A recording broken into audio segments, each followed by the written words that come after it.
At what point does "I don't know" become a weapon of war? Anne woke up next to a stranger. She immediately called her fiancé, weeping.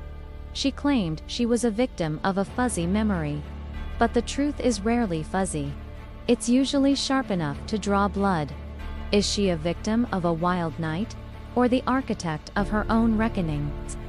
Welcome back to the Verdict Zone, where we pause, reflect, and remind ourselves what's right, what's wrong, and why it matters. Anne is 30. She is soft-spoken. She spends her days teaching children about honesty and the golden rule. She and Mike were 3 weeks away from a $50,000 wedding. The illusion was perfect. Anne was the stable one. The one who never overdid it. But underneath the teacher's sweater was a mounting resentment. She felt the walls of marriage closing in. She didn't want a wedding. She wanted an exit strategy. The first crack was her insistence on a no-phones rule for her night out. She claimed it was for privacy.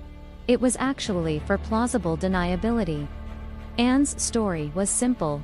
3 drinks, a blur, and then a strange ceiling. She blamed her friends for losing her.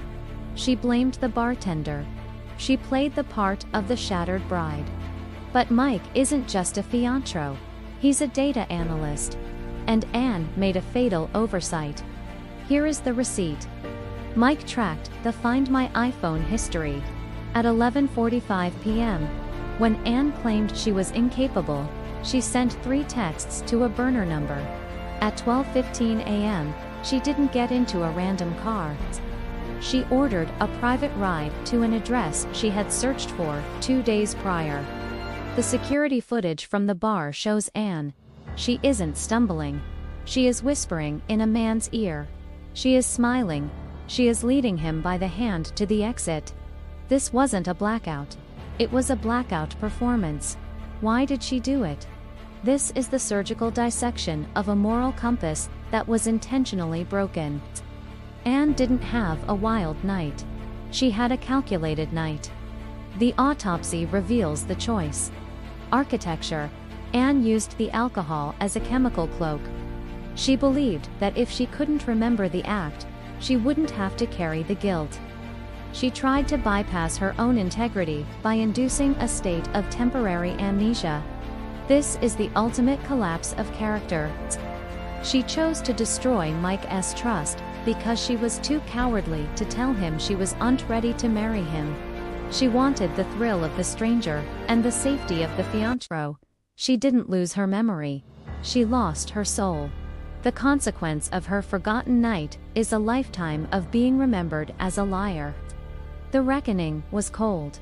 Mike didn't cancel the wedding. He waited until the rehearsal dinner. In front of both families, he played the security footage. He read the time-stamped texts. Anne tried to cry. She tried the "I was drugged" defense one last time. But the room was silent. The receipts were too loud.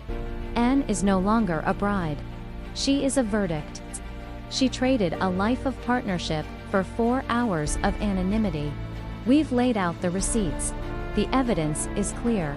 Now, the floor is yours. In this case, is this a mistake, or is this a choice? Does a blackout excuse the body's actions, or is the moral compass still responsible for where the feet lead? Tell us your verdict in the comments. We're reading every single one.